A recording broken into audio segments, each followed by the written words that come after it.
saw that you had in real life. I saw that you had some plays that you marked from the A&M game too.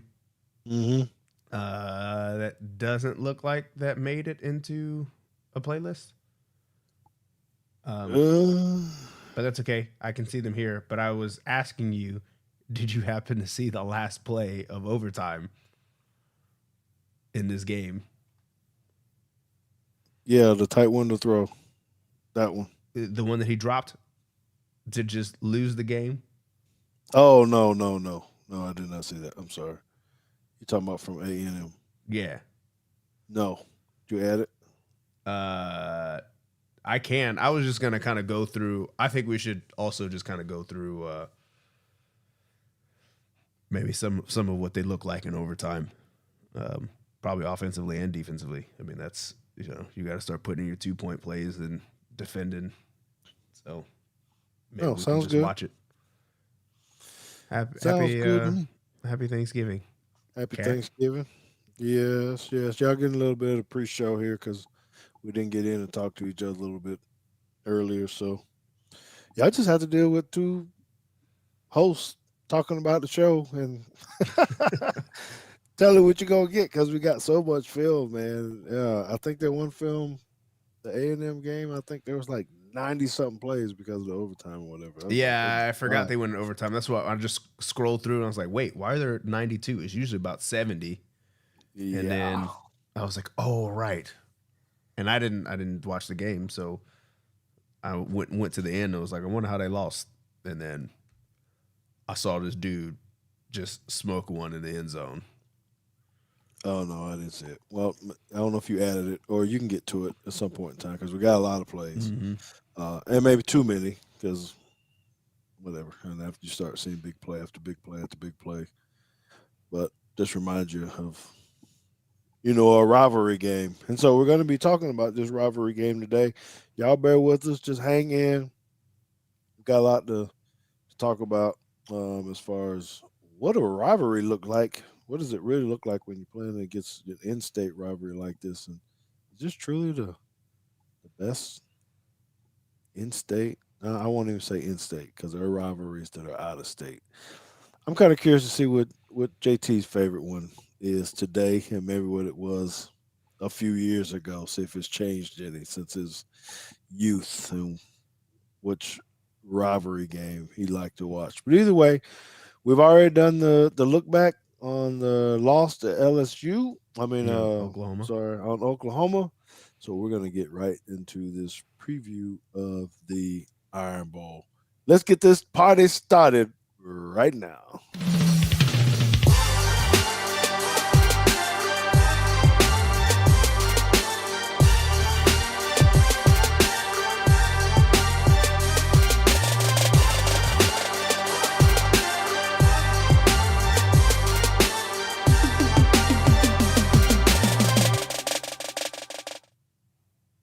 Hello, everybody. I am George Teague, and this guy down here is James Teague.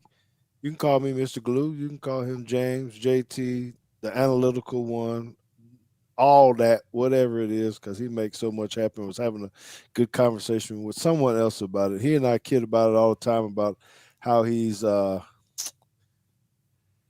talking. I don't know how he does it. I don't know how he can be an analyst like this and be looking at two or three screens, checking the chat, the comments, who and how to put stuff on, and then I'm texting him and telling him something else is going on wrong on my end, and he fixes it. It just is amazing what he can do with this computer screen, and I think my point is JT that I never take lightly, what you do and how you do it. And someone was asking me about the show and this and that. I said, hey, you know what? If JT's not on the show, I don't even use this platform. I got to go to something else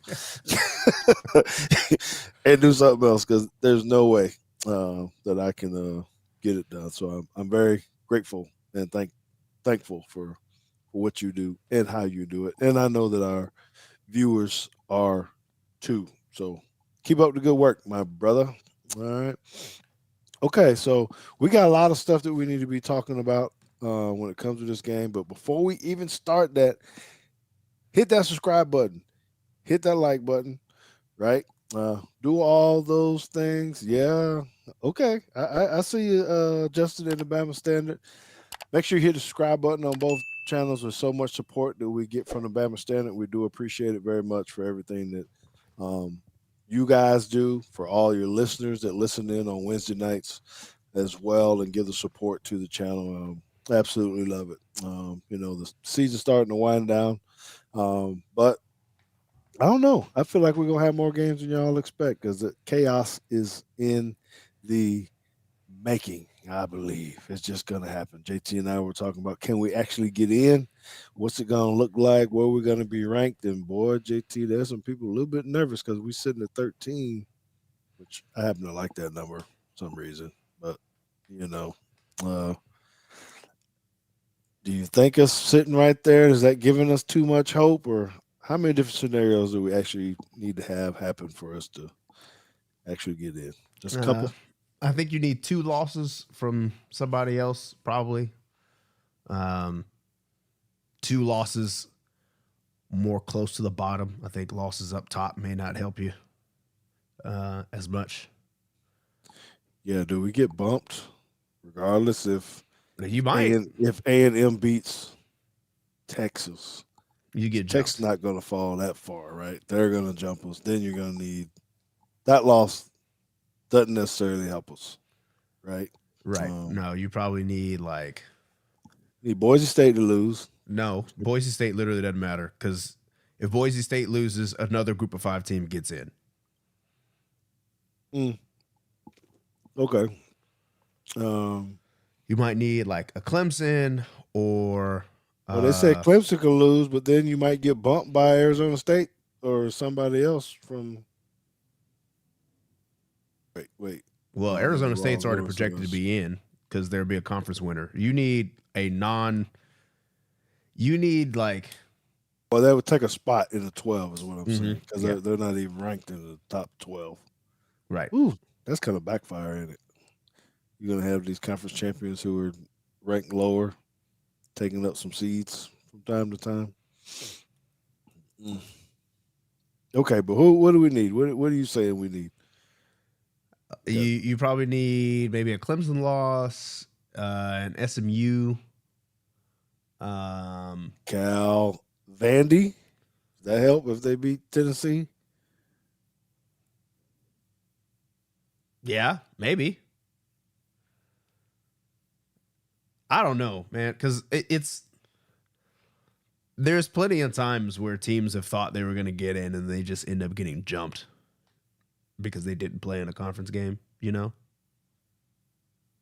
Yeah, so I guess that's the difference when you got 12 now, which I still think they're gonna end up taking it to 16.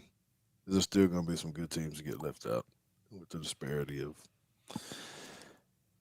the way it is now. the You know, question from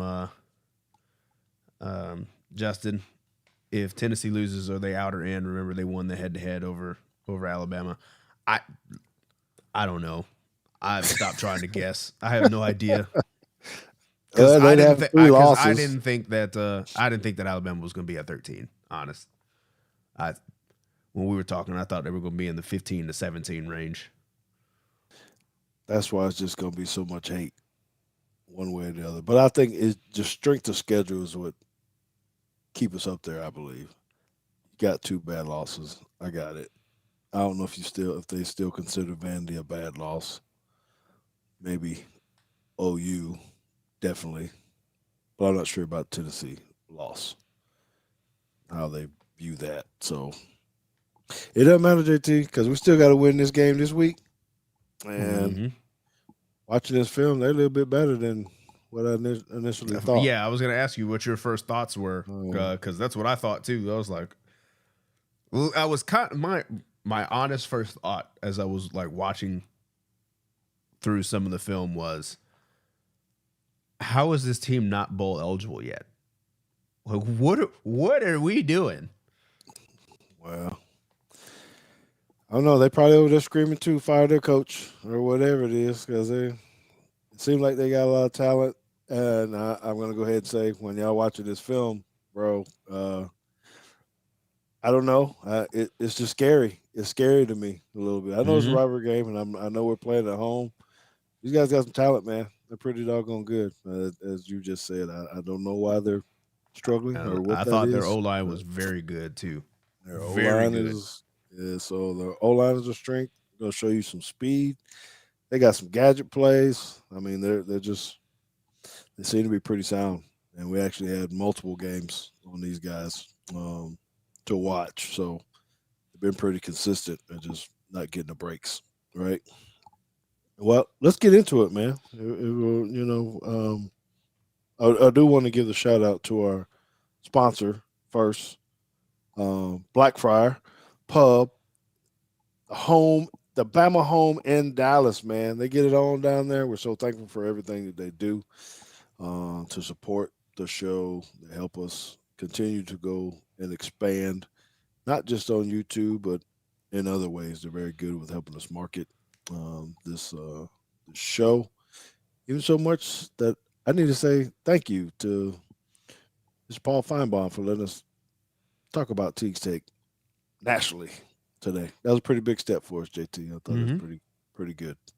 So I'm grateful for all of the support, all of you Teaksters who are out there and support us every single day, week, all that kind of stuff. Thank you for giving us the opportunity to bring you this type of stuff. So we're gonna get into this film right now. So what we starting with first, JT? I see you got us queued up. You I starting with no, some? this is let's start with your offensive uh list that you had here.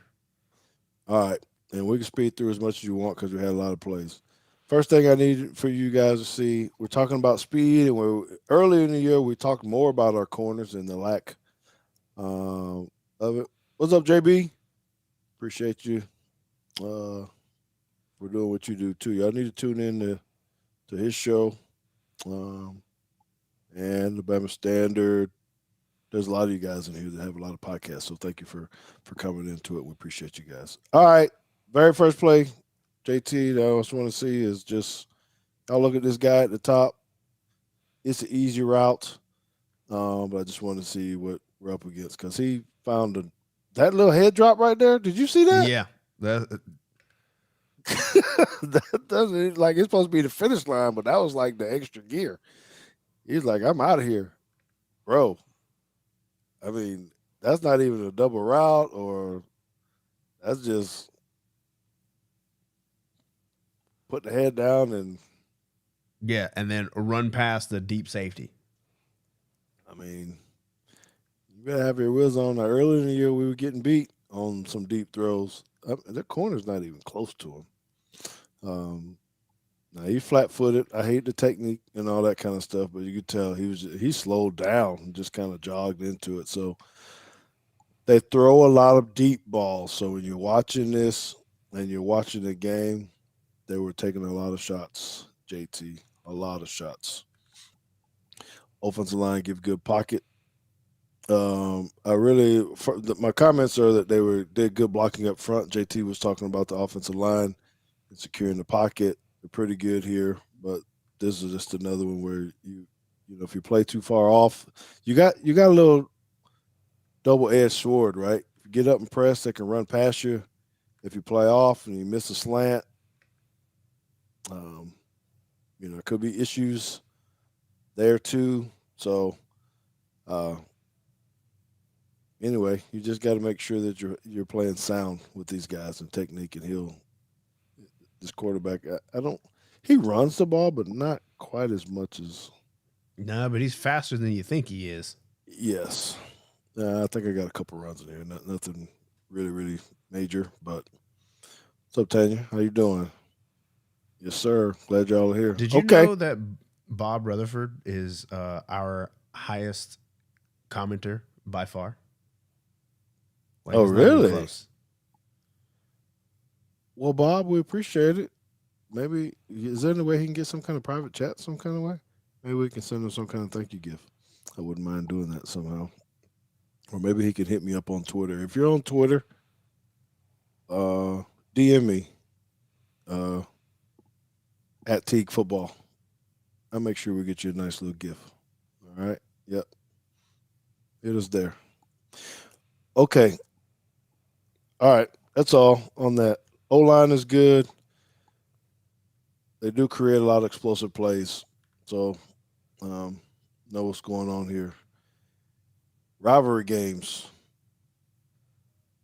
Do you think people do stuff like this because they see stuff in rivalry games, or do you?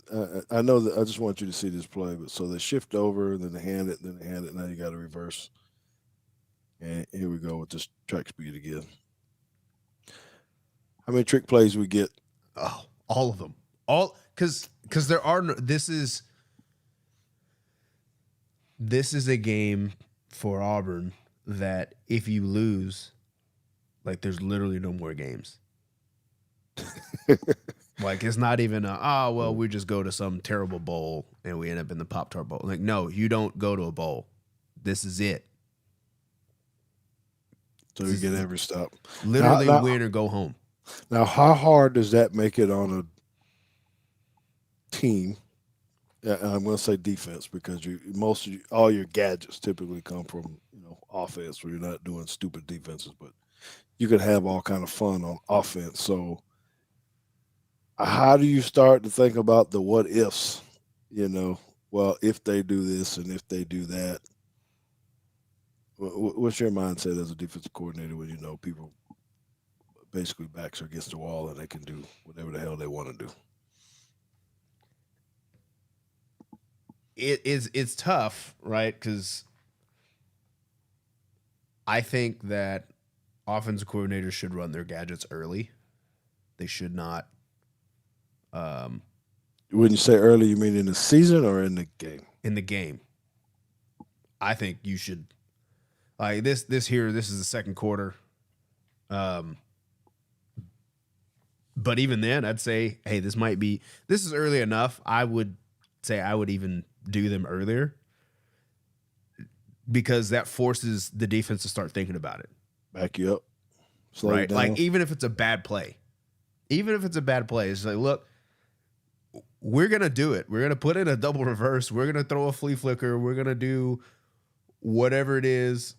We're going to shift the stuff over just so that I know you saw it on film, and I know you're expecting it to happen at some critical moment in the game, but we're actually just going to do it on 1st and 10 when we get the ball back and see what you do to it. And if it hits, great. If not, expect it to come again. Know that we're not afraid to do another one. And I don't know, maybe that backfires if you go into a overtime game where you got to pull out all those 2-point plays. I guess we can ask Rusty about that when you have your 11th overtime and your 9 2-point plays deep and you're just drawing up stuff on the sideline now because you literally don't have anything else. You don't have anything left. But I think that just means you're defensively, you're really just trying to be sound all the time. Be disciplined all the time. Read your keys, do the things, and then live with what it is. Live with what it is. I mean, you can't line up and think, oh, reverse is coming unless they have a tendency, right? Because then that's how you end up getting the fake reverse and they just hit you on some dumb inside zone.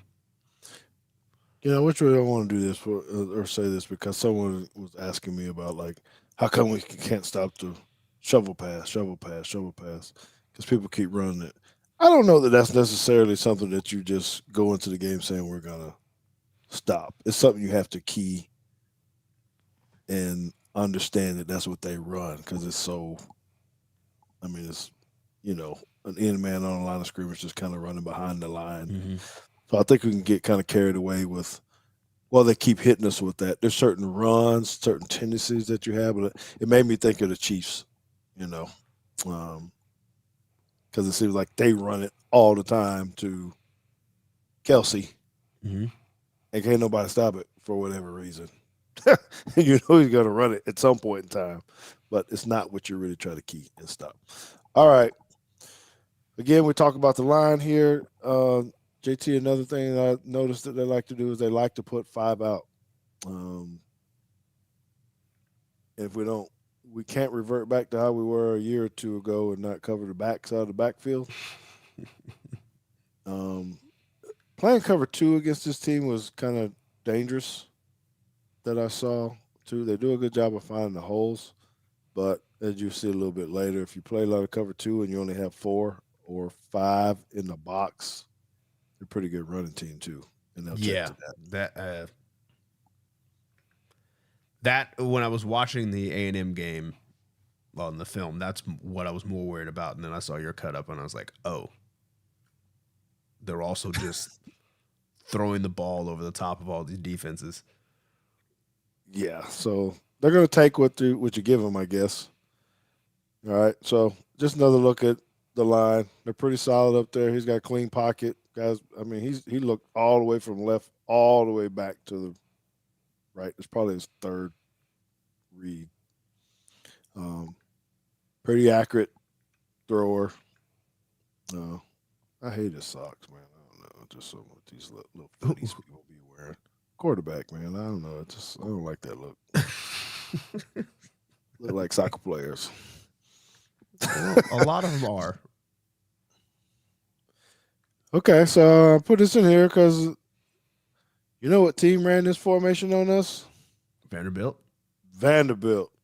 And we sure couldn't see them stop it. So they got in their offense. So we've seen deep throws, intermediate throws. Now we saw reverses already. And they blocked it pretty well too. Yeah, you know, they got a lot of people in the box, but they're we talk about these defense ends, how they got to squeeze. Now they got 2 for 2, bro. I mean, this is 3 for 3 out there. I mean, that's a good bit of run. So, when we're talking about how do you prepare for all this stuff during practice, think about the amount of time that you actually got to have an idea. You know what they're going to run, you just don't know when. That's the chess match.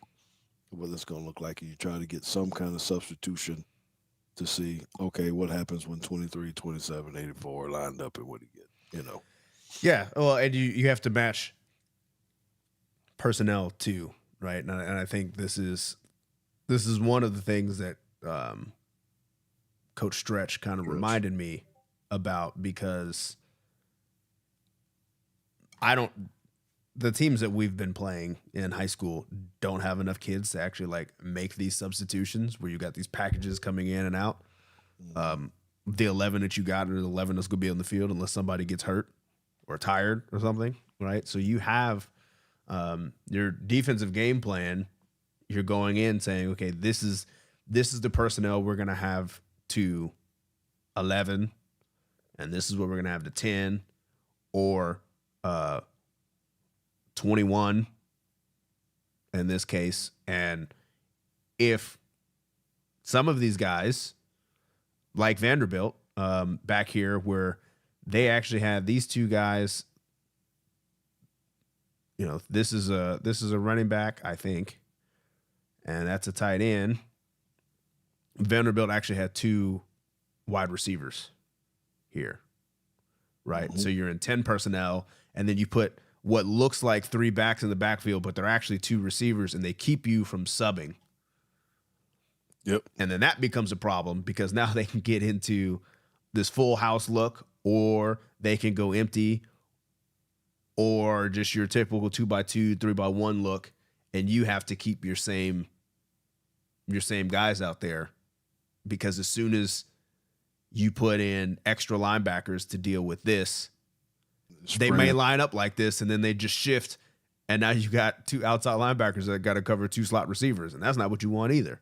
Yep, what you're going to see. Well, the shifts, because they do a lot of shifts too. Okay, it's Auburn in blue. Yep, and this says the center goes up to the safety. Yeah, I thought this was kind of interesting because they got a lot of people up there, and I don't know if it's a tendency or something. See, but you can see he's already going up. It's not even let me slow down. And most typically, you don't ask your center to go block a free safety. So when we saw uh, last week, that safety was coming down against Mm-hmm. us. I'm not saying we're going to do this. I just thought it was pretty interesting that he bypassed everyone. I'm sure it has something to do with their alignment. They're looking around. A&M's kind of confused and all this kind of stuff. And I'm worried about us getting in a 3-man front against them, by the way, kind of looking at this stuff here. But anyway, he ends up going up and blocking the safety. That's pretty good. Yeah, I wonder. I was trying to see if I could figure out how they were actually They're all identifying out the of order. Mike. I mean, I'm assuming they're probably calling him the Mike and saying we're gonna pick up 1, 2, 3, 4, 5. We're gonna leave this guy alone because Paul's going this way, and he's gonna stab and try to help. I guess that's probably what the thought was. And then he went and put a hand on 22 and realized that 22 was getting out of the way. Yep. All right, so you take him, and I'm just gonna go pick up the next guy. A running back's kind of explosive. Yes. He looked He fast is. too. Like when he took Yes. off, he is going straight downhill, and he ain't trying to juke nobody. He's either gonna run past you or run through you. Yep. He's pretty explosive. They're coming in. So one of the things that I did notice also on these deep balls, they will throw back shoulder fade. So if they're just beating you, they'll throw it over your head. But if you're kind of in it, I mean, he intentionally throws.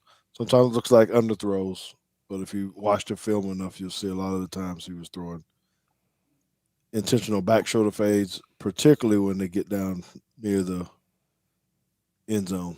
So we're gonna have to be sharp with that. And if you didn't notice, another clean pocket, right? Another clean pocket. Not a Yeah. whole lot of pressure going on, getting rid of the ball. So you got to pick your poison. All right. So did I already say how fast they were? Yeah. Come on, man. Right in the bucket. So just on the few plays we've showed you guys, I need for you guys to think, what do you think we're gonna see? Are they gonna throw a lot of deep balls?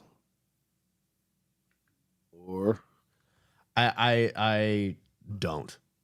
Not at the beginning. I don't.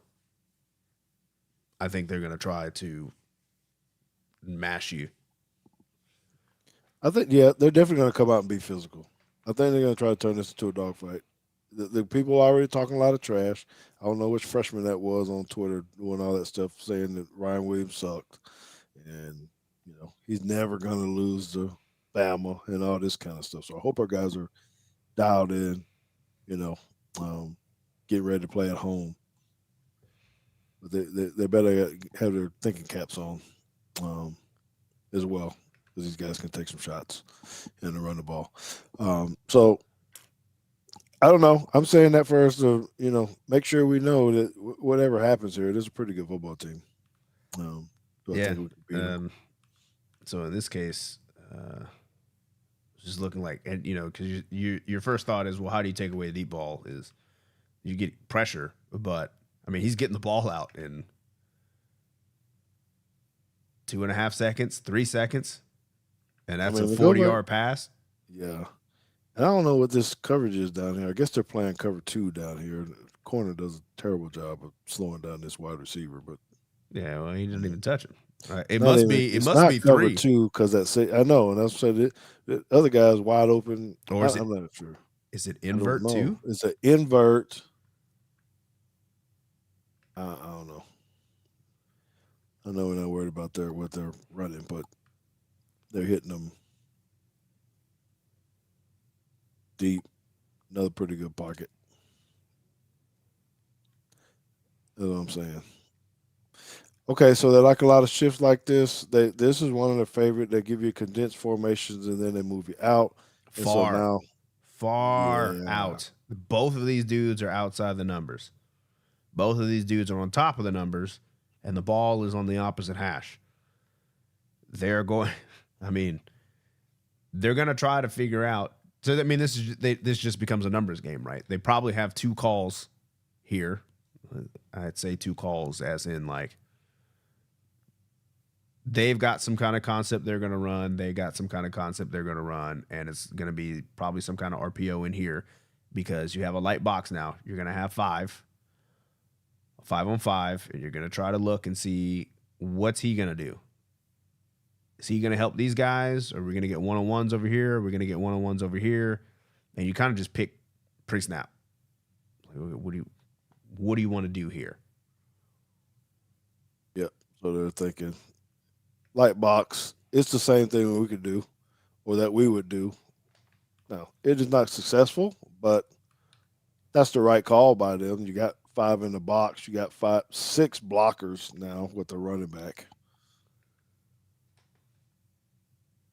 You know, thank God that he,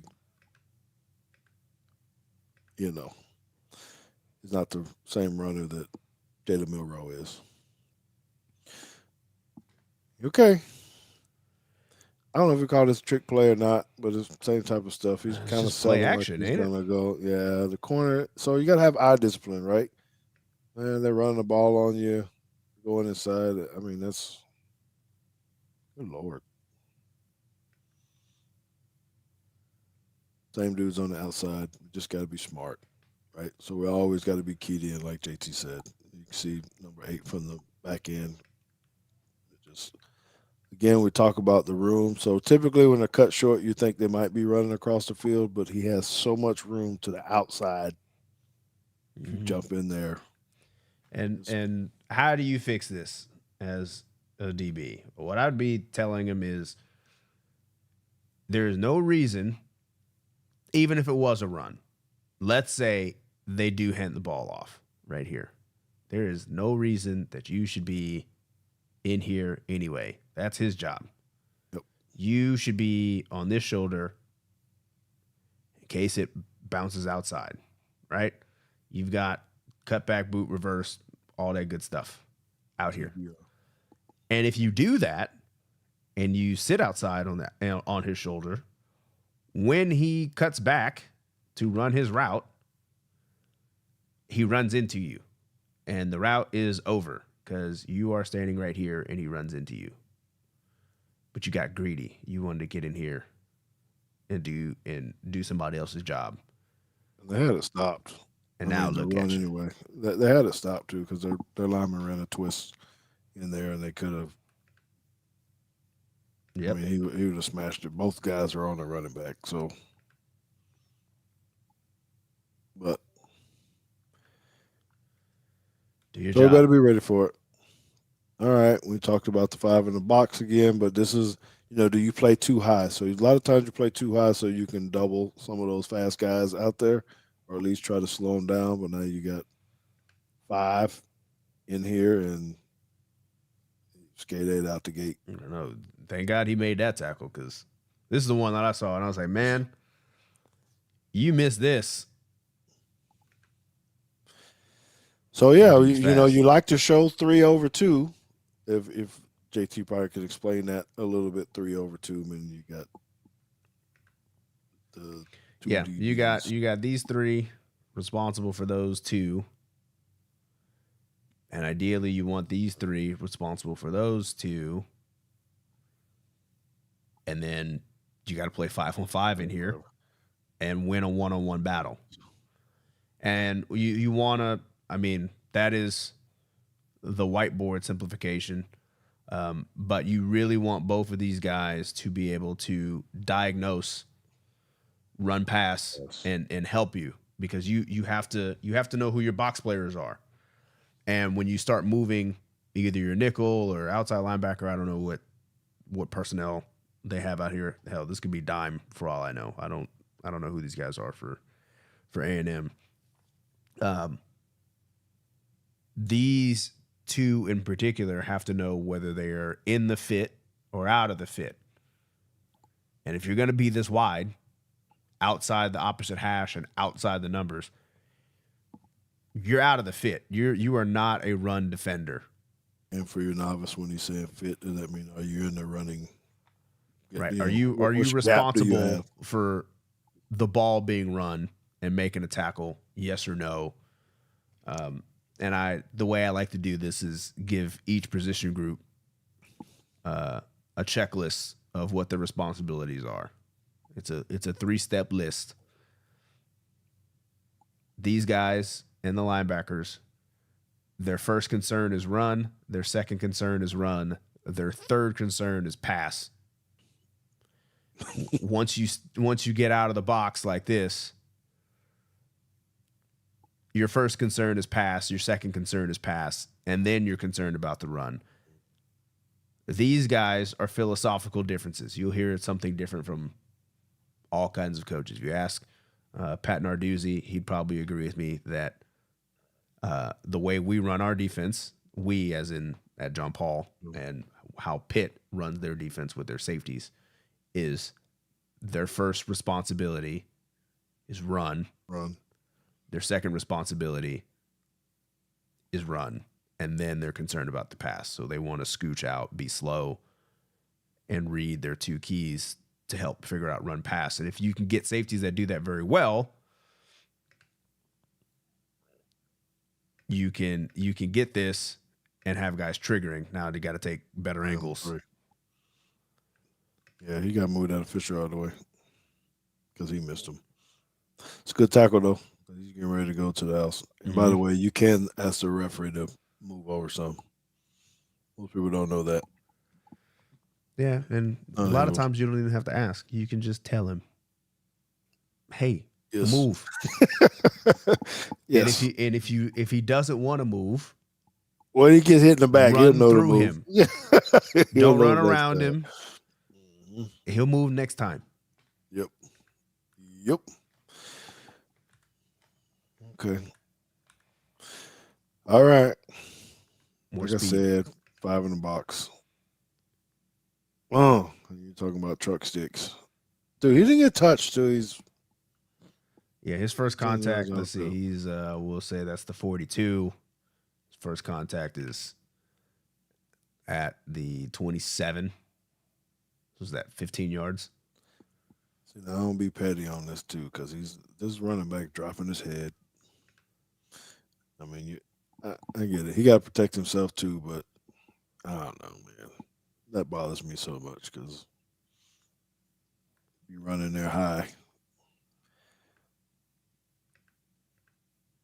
Now they got 2 guys outside. This kind of number 5's in the wrong gap. This we're talking about gap control. He's not supposed to jump outside. He's supposed to be, which seems like we keep talking about our guys some too. If you get out of your gap, you stay here. You stay here. I think they got a twist here like this. Yep. One hesitation, man. You just. Oh, maybe not. Turns into a bad spot. That's good by that 17 or whatever number he is.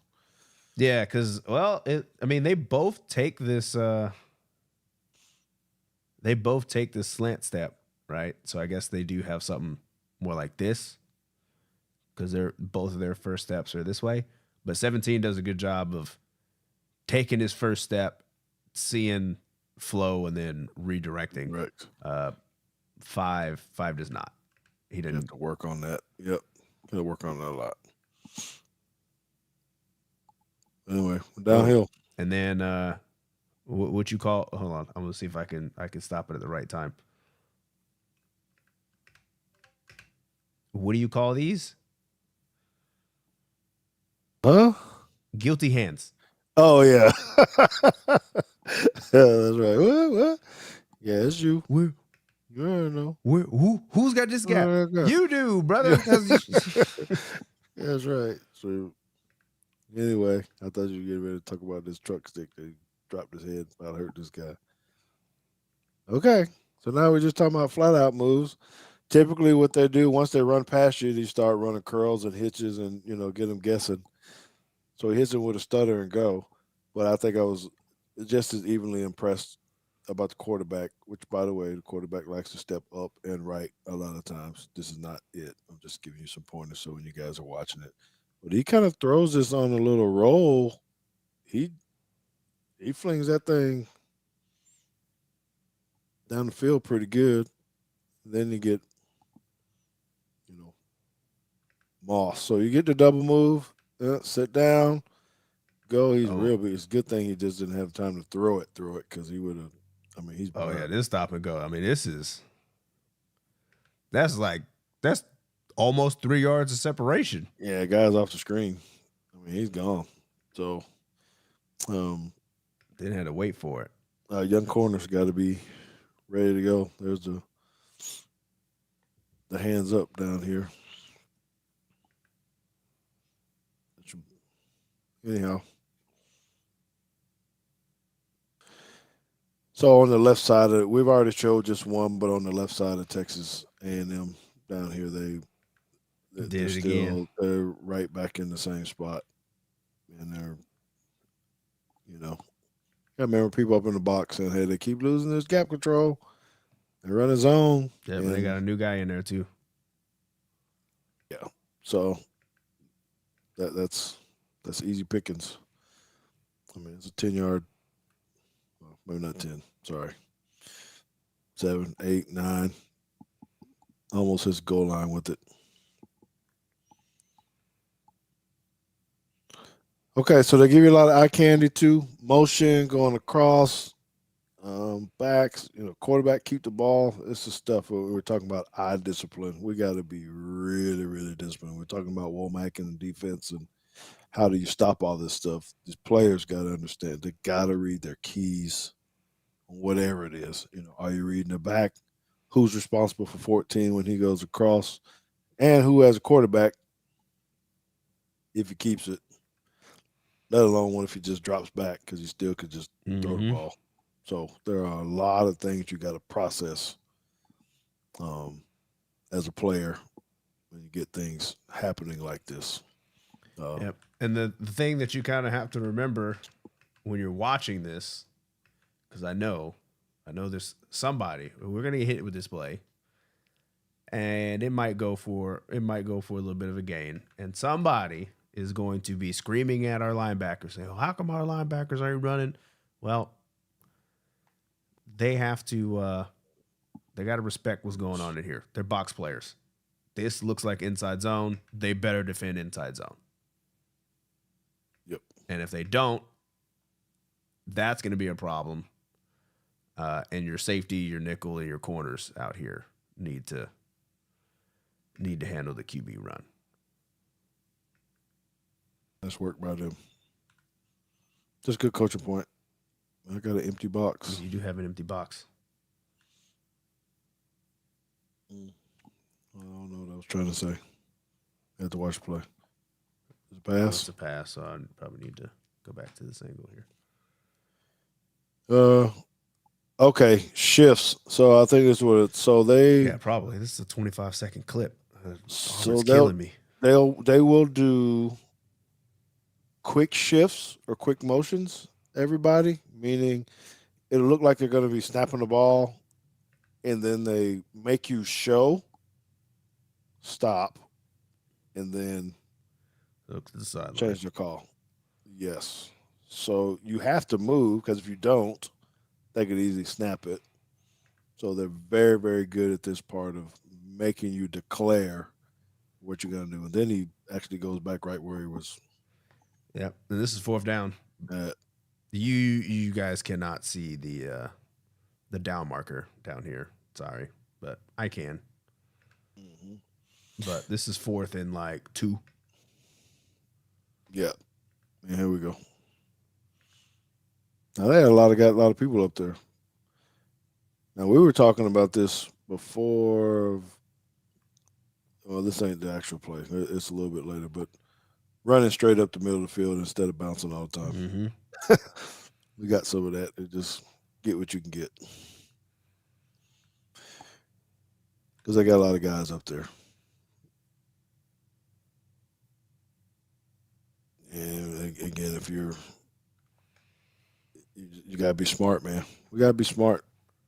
This is gonna be a good matchup, good coaching matchup. See, he did the motion again. You see what I'm talking about, where he kind of goes, then he goes back. Now, Is like I this the said, same play? he goes up and to the right. Yeah, This this might. time he escapes up. No, because he went the other direction last time. The motion guy, and now he goes up to the right. Oh, Boom. yeah. Yeah, he ain't getting down. He said, "I'm trying to." You know who Peyton Thorne reminds me of? Who's that? Jake Coker. Oh, really? Yeah, Okay. he'll surprise you, but it's plays like these that get your offense going because when the quarterback starts to be physical, like it just does something for you. Yeah, time to go. Yep. Because he could have easily ran out of bounds, but he goes and gets the first. And gives you a little something, something. Another good pocket too. It was just for the win. Just my Yeah, this is play 84. Let's check well, not the. necessarily for the win, but this is my This will end up being the game winning point right here. oh boy, I like to see that little screenshot right there, don't you? We'll never show it to you so you can see it, but okay. Um Tight window throw was my thing I must have left off here. Yeah, there's a lot going It's on. quads bunch, empty, no backs in the backfield. He fits this in a window in the back of the Right, end comes back. zone. Yep. A lot of shifts Now he's going going to out. motion. It just I mean, he laid that in there. That's a precision pass. Again, they got a decent pocket. I mean, that's in the window. If you can see that, it'd be kind of cool to see the vision of what the quarterback is looking at. But he throws it right through a couple.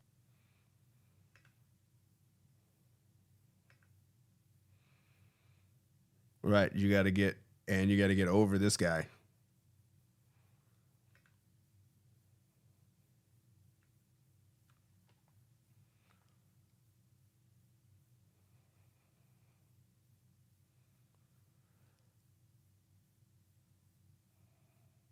Yes, and we can look at that after we get through these 6 on defense. But I think we should probably get our 90-second break in, huh? 100% agree. We'll be back in 90 seconds. We need to say thank you to a couple people.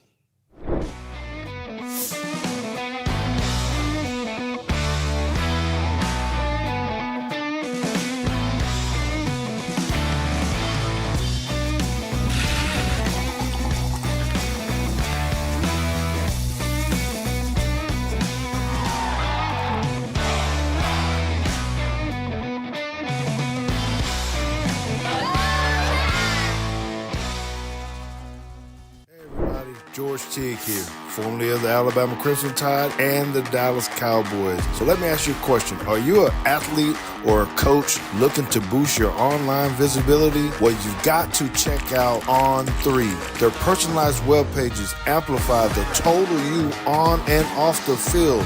Whether you want to grow your visibility, build your brand, or simply show the world who you truly are, On3 is here for you. They showcase the complete person, celebrating your passions, perseverance, and the pursuit of excellence beyond sports. These web pages are the ultimate digital hub to elevate your brand and highlight your journey. So head on over to www.on3.io/microsites and get started with On3 today. And our last one here, Titan, Texas. Titan, Texas is a North Texas chapter of the University of Alabama National Alumni Association. The mission of the chapter is to promote the university to prospective students in North Texas and raise money for the 10 endowed scholarships. The mission is accomplished through social, educational, and philanthropic, I think I might say that word wrong every week, events. The next event is the annual Christmas party, Friday, December 6th at the Tower Club in downtown Dallas.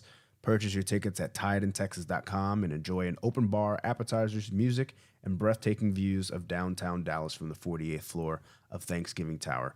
So I hope that you guys check that out. and that's downtown near Blackfriar too. So check them out as well. That's right. Might as well shoot on over there to both of them. I think we're gonna try to get down there, not to the Christmas party necessarily, but I think we talked about maybe trying to do some bowl picks or something down there, right? Mm-hmm. Yeah. So you guys make sure you stay tuned to that. Before we get back to the film showing their defense, JT, tell me about the bowl games. Which one is your favorite bowl game? Has it changed any? Have you ever really thought about not bowl game? I'm sorry, rivalry. Oh, I'm gonna go with the rivalry. um,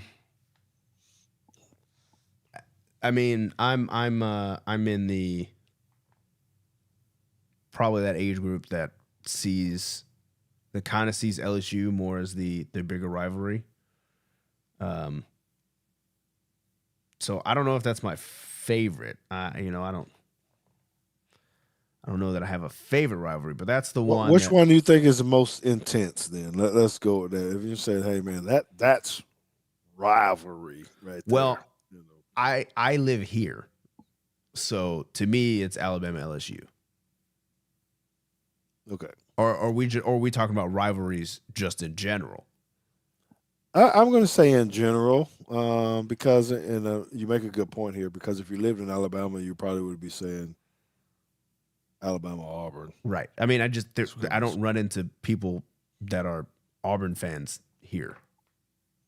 Well, almost ever. I work with some. I got you. Okay, so what about? Well, I guess you've been here pretty much all of your life anyway. And the reason why I brought this, or why I'm thinking about this, because when I was not being in Alabama too, growing up necessarily, the one that I used to like to watch during, rivalry week was Miami, Florida State. That one always seemed to be that's when they both were good and they had some people. I'm not interested in it now, but then I used to love that one. I don't know why. I think it might have had a lot to do with that big horse and the spear that they threw out in the middle of the field, and it just seemed like it was always a dogfight.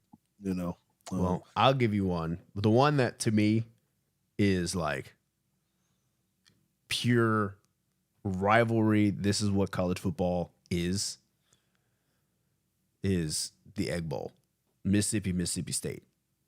Okay. Like I feel like it does not matter that game, and I think that game for the most part, the reason why I think that rivalry is so strong is because a lot of, at least as long as I can remember, that game doesn't have like these national implications of if you win this, you're going to, you're in the playoffs, you're going for a national championship, or you're going to the conference championship, whatever. That's just two football teams that may both be bad that year and just absolutely hate each other. Mm-hmm.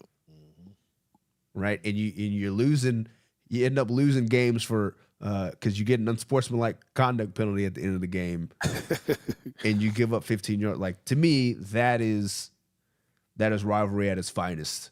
When you're losing games because the players on the field can't keep their cool. Okay. I actually thought you were gonna go Army Navy, just because of that.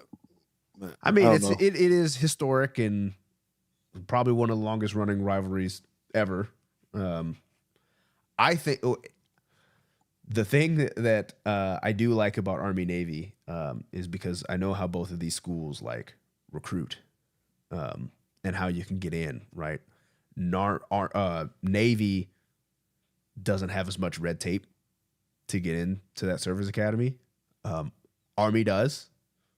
So I feel like, and we have a coach on staff that played at Army.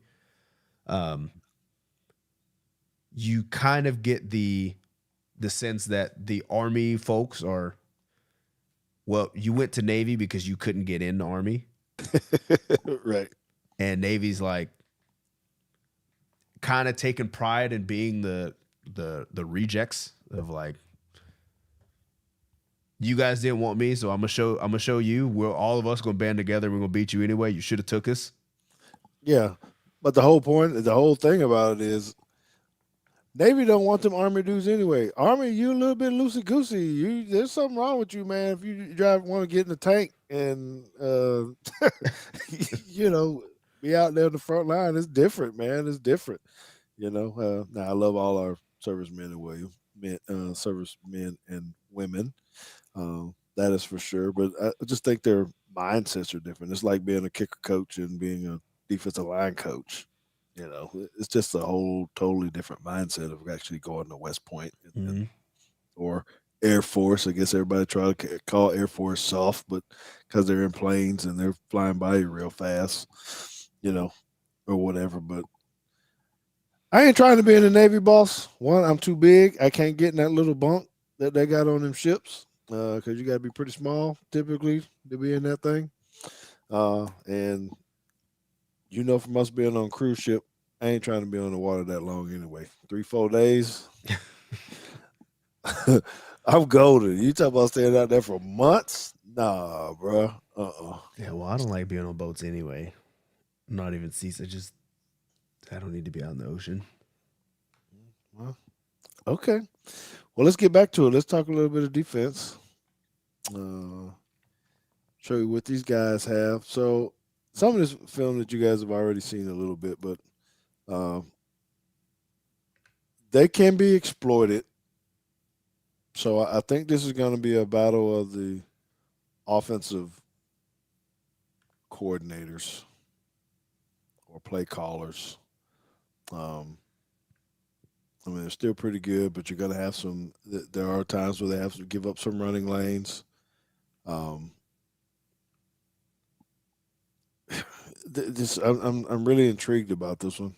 This game again because we're talking about the box and how you got to fit and all this kind of stuff, and JT and I talked about some of the plays on here too. Again, who's going to run the ball? Is it going to be the running backs or the quarterback? So, in a few clips down the road, you're going to see how A&M used their quarterback to run the ball a lot, which shows that we could do this. All right, bootleg. Again, they get aggressive. They get up the field. Is really, we don't run our boot necessarily like this with Jalen Milroe. He kind of he rarely turns his back. I think I'm right about that, right, JT? I don't. Not like this. He would. No, he's stay probably going in square front. and just go right. Well, I don't know how often we're even in pistol. I haven't been paying attention to that. This will show you that we're going to have those 3-level plays where someone's coming behind the line of scrimmage. You got a drag over in the middle and then the deep one. Oh yeah, not having Deontay Lawson is it's gonna hurt, bro. This dude is a beast. Now you want to say next man up. I hate that, JT, just next man up thing. I get it. It's very literal, but there's typically a reason why the other guy is the next right. man. That's why he's the backup. Yeah. So yeah, it's gonna hurt. Particularly if we're gonna be trying to stop this run and having guys be able to make the right keys in the right place. It's just well, he's also the green dot. So yeah. Now you got someone that has called the defense, making the shifts, and then once they start changing, after the 15 seconds, I guess, left on the clock, it's worrisome. Mr. Bama standard, it's worrisome. All right, let it go. Okay. So they will walk up, crowd the box a little bit. I don't know if how many we're gonna get in the box. They do like to put a lot of people in the box. I'm assuming they're gonna try to stop. Oh man. But I know this is his read, but hey, somebody's got to take number 2 vertical. Yeah. It could be. So they got a lot of holes. Yeah, that's where you want to get the ball to. Yeah, if you throw this on time, then you're good, and he does. with the home run shot. And this is where you get the patience of, what does your quarterback see? What are they telling him? Hey, you got to drop this right over that linebacker's head now. Yeah, which side Don't of the wait field too you're going to late. read first. Your reads over here. If he sits outside, throw it right now. All those kind of things. But This could be a high school, but it's. I think I'm going on the other side and say that we both struggle a little bit on defense just because of the way we play. This is still similar to what we do here. JT already pointed out about the pistol versus not, but I mean, eye candy. How many times you seen us on the elephants mm, on parade? elephants on parade. Yeah. And it just, I mean, they're trying to fight to get in their gap. He's a little slow, and we're off to the races. When I said he, I'm talking about the defensive tackle. 90. Yeah, that's wild. I mean, they're just not blocking either of these two. Like he's going out here so that they can sell this. Yep. So And he's they're gonna just freeze. But the problem is the other guy eyes got bad. He's not even supposed the 3 technique. He looking in the backfield too. He's not keying 74. See, look right. where he's looking. Yeah, because Ah, then he stops. Yeah, he ain't got time for all that. Like, yeah. get on his hip, run with it, squeeze the line. If it's gonna come off the edge, there you go. You got somebody to help. See, and these are the things that you're looking at when you're coordinating. You're trying to say, okay, who do we exploit and how do we exploit them, and how are you teaching your guys to, read off of this. This is the other pieces where I guess I get frustrated because people always try to say, hey, it's a coordinator's fault and all this kind of stuff. But this right here, I'm pretty sure he's not being taught to do that. That guy. It's more of what JT said. Hey, he's supposed to be Right. squeezing down on that guy's hip. Pin the hip and Not supposed surf. to be. He's not supposed to be looking back here. Um, you know, Yeah, because then you get in here and you're like, bro, look how big you are. You ain't chasing this out here anyway. Just yeah, he ain't gonna get it. So I mean, it turns into a big play, right? And it just, I just keep going back and all this. It frustrates me when people, make dumb comments about stuff. Okay, oh well. Speaking of which, I wanted to. I saw a comment about like people or players not know like how hard is it to learn the plays, and I don't. I think people who make those comments have never seen a playbook. the playbook. You got one open. Well, I got this one. I got this one right here. Yeah, that's just one side of the ball.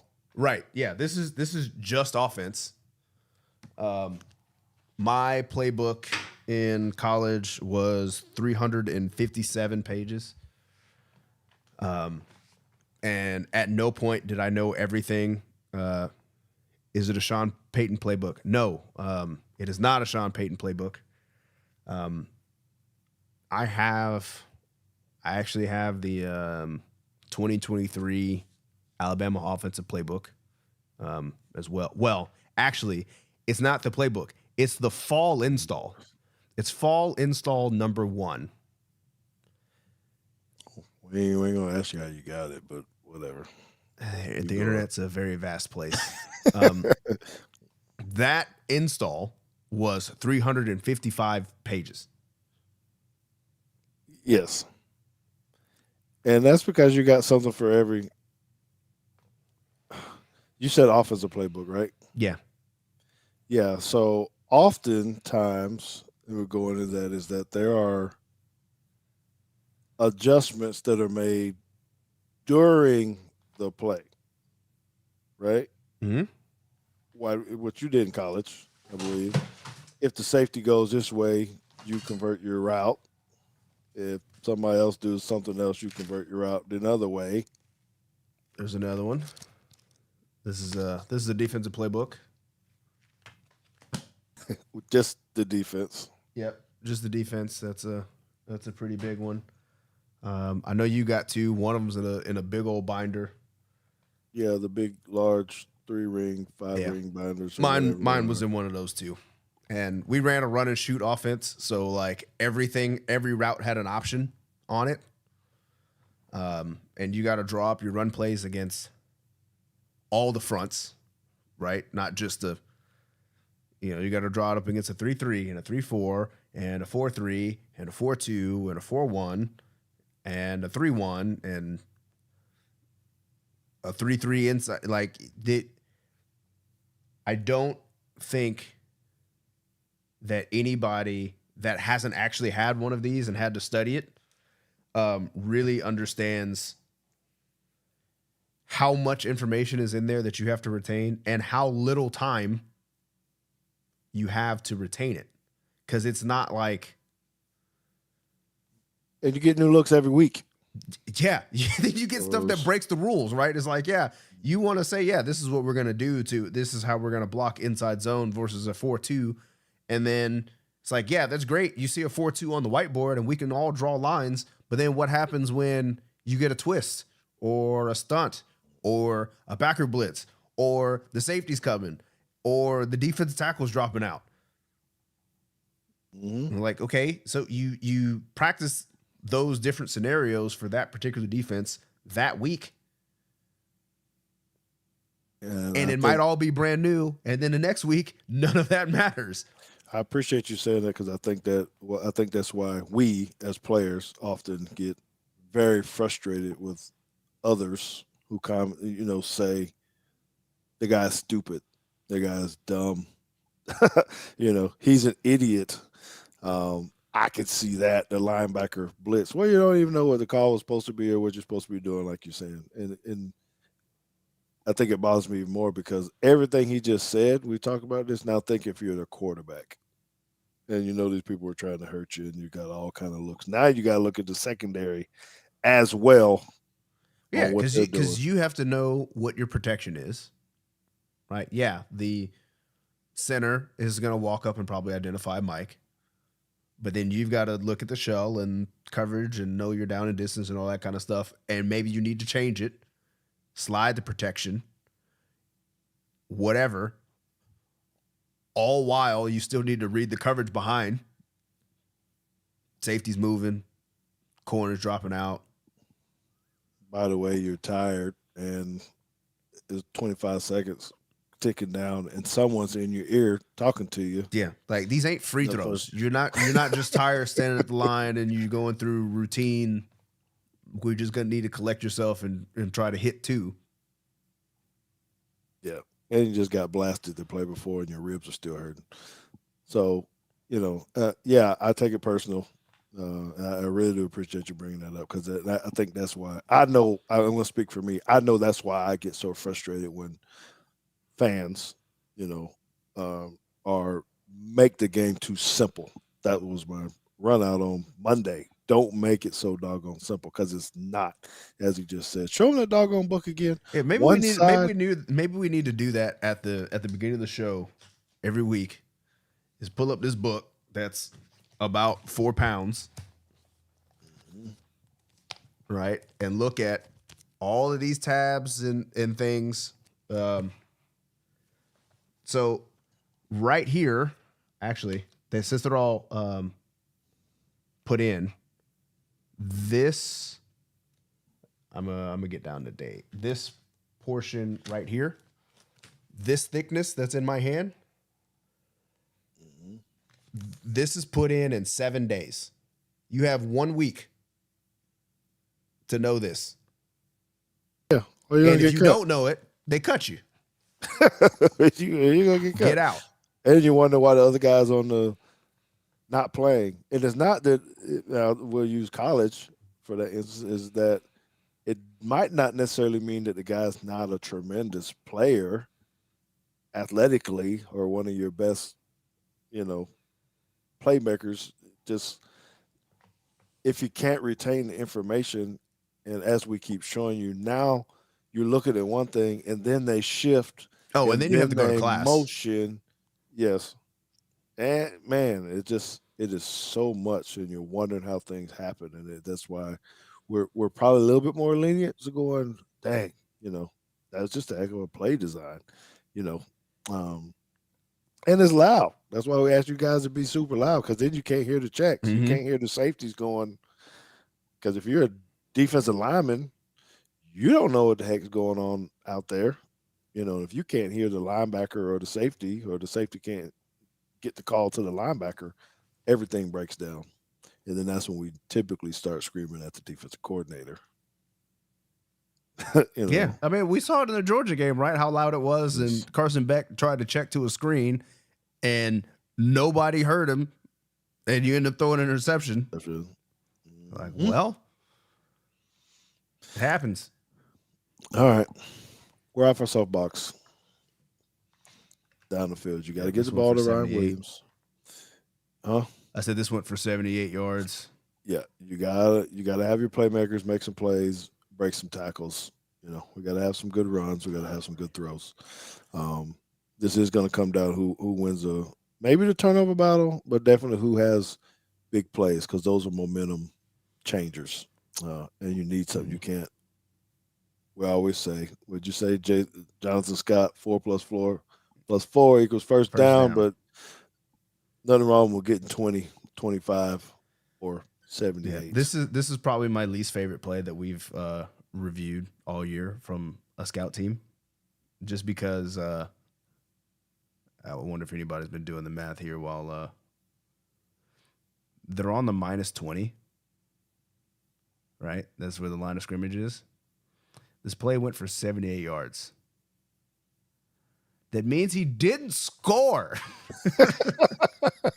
He got caught. Oh, cross 20. Yeah, but you had Well, he ran six 100 feet yards. left. 6 feet. And he don't even get the Right, touchdown. and he's The not even running looking to back gets score. it. You did all of that so you can get vultured by your running back. All right. Okay. Our guys just got to come up and play, right? Yeah, So yeah. We can't drop balls. can't That's miss. Uh, yeah. You gotta catch the football. gotta be flawless. All right. What's next? Was the same one? No, that was the last one that you had on there, but you had a couple more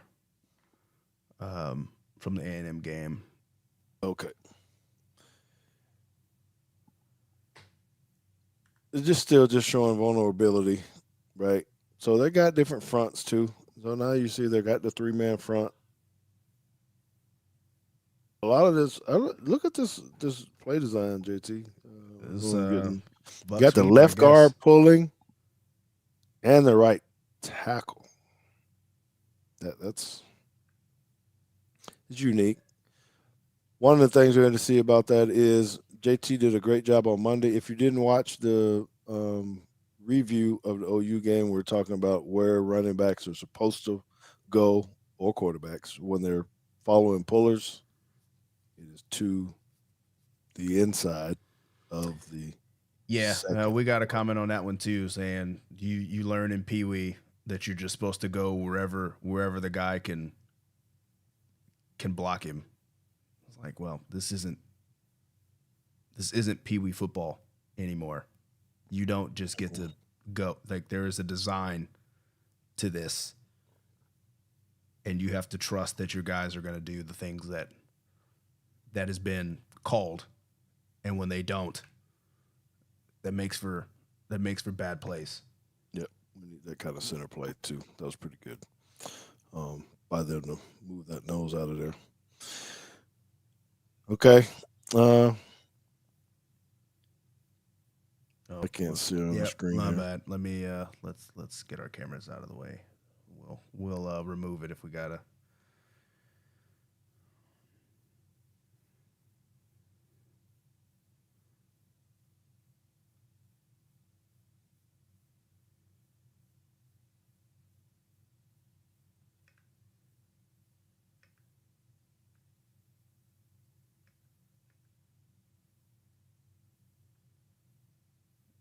Yeah.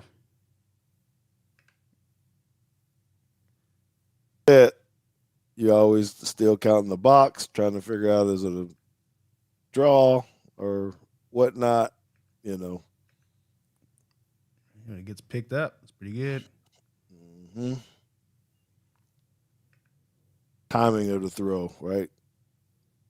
We just got to be accurate. You got to be on point because they're tight coverages there. Look Now at look at this look at this, man. This is almost punt block. everybody up except for the one safety, right? So stop it before they move. You go back. So now your pre-snap reads are because it looks like one's about to blitz, right? Yeah. So now everybody's looking, and you have to declare what JT's talking about. Does everybody know what we're talking about when we're saying declare? You got five linemen, and they have to talk, point, quarterback, center, whoever's responsible, and say which five of those guys do they have that they're going to block because there's a lot of guys up there, This is not a great angle. right? So this going into the point of what JT said. And sometimes you have a motion like they're doing here to try to declare, and you see this guy run out of there. Now 29 moves. Now there's just so much that you gotta, and the quarterback has to see. They only rush three guys. They got everybody up there. Yep, 3 guys and a spy. You got the spy, which we'll probably get, and now you got to put the ball in a good spot. And do you panic or not? Is what I'm saying, because your quarterback could panic and say, "Well, let me get the hell out of here," because you're dropping 7. Some might say 8, but they're pretty much covered up. I mean, but he squeezes the ball in there. So anyhow, there's a quarterback run, right? Yep. Again, watch the puller, please. We were talking about this number 55, and we're always talking about what our guy has done. He might have ran past him and tried to go left right about here. You gotta get up the field and just make it happen.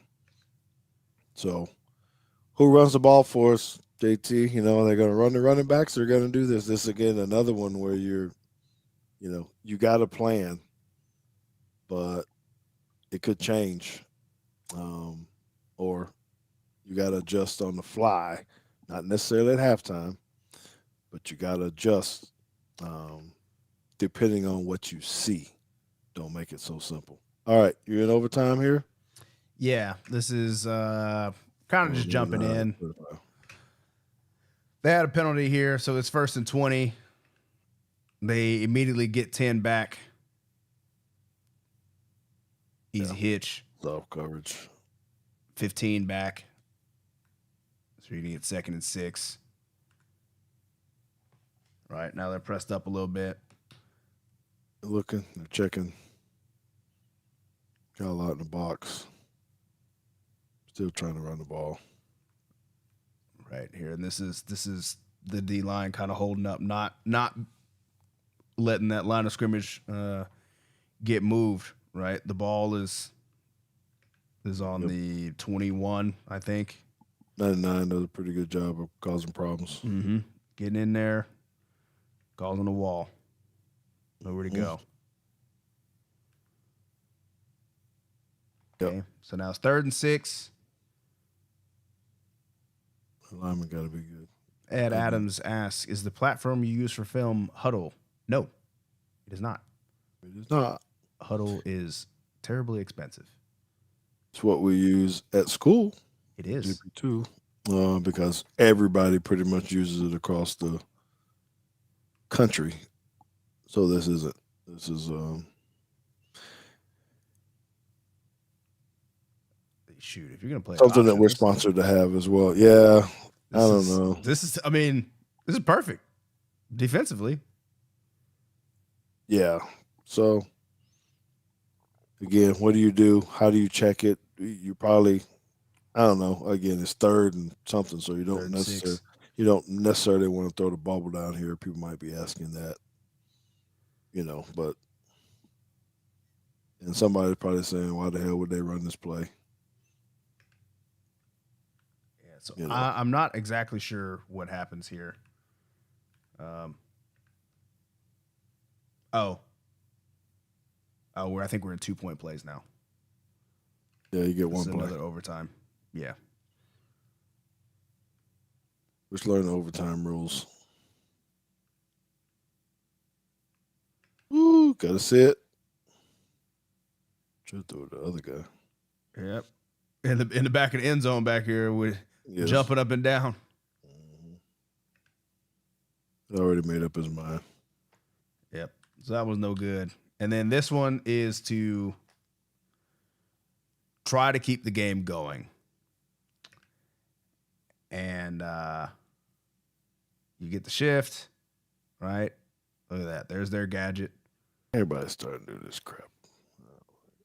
Come on. You open. Drop. Just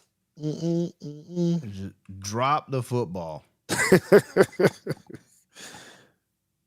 Yeah. Just a shame. Talking about having your moment. Now what do you do as a coach? Taunting. Hey, Post play. speaking of which, let me get on my other soapbox, because I have solved how to stop the storming of the field. Not all of them, but most of them. I gotta hear this. New rule: if I'm the czar of college football. New rule: you storm the field early, you lose. Game over. You lose. I don't care what the score is. You lose. You. The game is canceled because we couldn't finish because there's too many people on the field. Boy, what game was that this past time when they had 1 second left? And Arizona State. Arizona State did it. And there were 2 other schools. One of them stormed the field 16 seconds early. Yeah. Is the game getting so? Well, is it so? Have teams been so bad that you just have? It seemed like someone's rushing the field every week. Single week, like they're not used to winning at all. You know, I'm trying to figure. Is this just a trend now that hey, they let us get away with it? We're gonna get the goalposts and take it down the hallway, and I get to be on social media and TV, or I don't know. because the poor security guards that you got standing there, they're looking the whole time. Are they just looking for the streaker now? The one person that comes in because you game? can't. They start lining up, and what you gonna do? You can't stop them all you're gonna do is get run over. Like I've stormed the court twice. Well, actually, I stormed the court once. The second time, the first time, I stood in the stands and recorded everybody else storming the court. But both times were against Wichita State. One of them, the time I went, it was triple overtime. So your emotions just took over. Oh yeah. Did you plan it, or was it just instant? Everybody started moving because somebody had to spark it. Like, well, you know, because the football team, there was 110 of us, right, and like everybody's at the game, right, and Wichita State was ranked, and we weren't. We were awful. And we're sitting in the bleachers right behind the stanchion. So like we're right under the goal. And that last possession was on our end.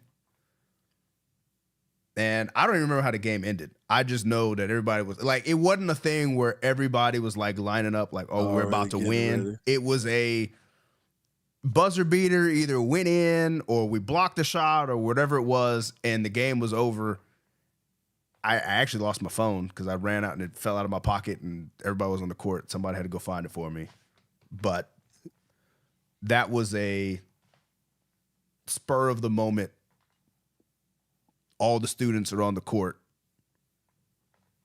Well, that just goes to show you, too, and what you just said, how spoiled you are, because you said someone had to go find it for you. What the hell? Go get your own damn phone. I was looking. This kind of stuff. But Yeah, I guess the emotions can get you, and you just want to go, but it just seems like it's too much. They're gonna have to start finding these universities a little Well, bit they more. are They're finding. gonna have to- They are Yeah, finding. It's just hundred not thousand not. Yeah, it's dollars not ain't enough. enough. What I don't even know if that's the real number, but Yeah, 100 no, 100. grand. Yeah, and it goes. It's supposed to go to the team. It's supposed to go to the opposing team, but 100 grand ain't. Oh, I'm gonna do. If I was a player, I'd sue for anxiety. Now you got postpartum distress or something. Every time you end the game, you're worried about someone coming on the field, come get in your space. Yeah, I don't know. Someone gonna get hit with a lawsuit sooner or later, a big one, because they're gonna get trampled and they're gonna lay down. They're gonna get, I guess, it's not called workman's comp because they're not workers yet, but they're gonna get a cool million. That walk on guy that ain't getting the Right, that's NIL not getting money. that. He ain't getting no NIL money. He ain't on a scholarship. Nah, he about to get trampled, bro. He gonna lay down and just, ooh, you better take it. Just trip and yeah. Mhm. Well, that was my take. I said, look, if you impede the game, you forfeit. You know that ain't gonna happen. All, all it would take is one time. All it would take is one school to get a win taken from them, vacated, and it wouldn't happen anymore. Okay, so forget the storm in the field. What about the throwing of the stuff from the stands? The bottles, the beer cans, Oh, the that's an water easy that's an easy bottles. fix too. What is that? That's an easy fix. What are you saying there? That's a forfeit too, or is No, that a next game, no something else? fans. You play in an empty stadium. That's right. Next home game, no fans. But you're penalizing both people then. How? What, none of No, your fans, or you got to the other team can't bring their nope. people too? Other They done team can't bought go either. tickets. No, you can't go. Mom and dad trying to watch their kid play. To watch on TV. We done bought airline tickets. Hey, they. As a matter of fact, and they do it in soccer all the time. They start chanting stuff they're not supposed to chant. No fans, and it's a lot longer than one game. I'm telling you, it would stop. It wouldn't happen no more. Okay, man. All right. So what are you thinking about this game then? How are we looking there? Do we scare everybody enough, or are they thinking do we make it worse on them and give them anxiety because we're talking Effort about says how lock the gates, it and everybody has to do trash pickup. is? You could do like Baylor, where they let the student section run on the field before the game. I don't know if you knew they had that tradition to Mm-mm. actually witness it. It's kind of cool, actually, that it's a pregame after the guys go in. They have, I don't know what they call it, but it's a you basically run across the field to the student section, then they jump the wall and get in their seats. Hmm. It's pretty cool. I know it is. I was like, what the hell is this? But so all the kids are just hightailing it. They get their chance to be on the field and they run all the way to the section. And all right, well, Give everybody a bracelet. You already yeah, know who's in the game. You know what seat it's assigned to. You jump over that wall. Fine you. You specifically. yeah. I just don't know what stuff it does to the guys too. I'm telling you, there's gonna be a fan that's gonna get knocked out sooner or later. It's gonna get hit by one of these players because they're all up on them, and you just lost. Mm-hmm. You know, catch one right to the chin from someone. Yeah, I mean, just Because we're I'm just imagining like somebody storming the field in an NFL game.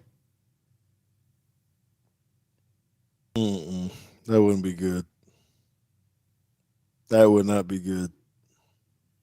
Somebody gonna get decked. Somebody gonna get decked. It's a lot harder to get down on the field though in the pro game, just because the stadiums aren't built like that. Either, Yeah. it's just I don't know. Anyway, we appreciate y'all. It was a little bit different for us because we had to do two shows this week. I'm glad you guys were able to watch in on Monday.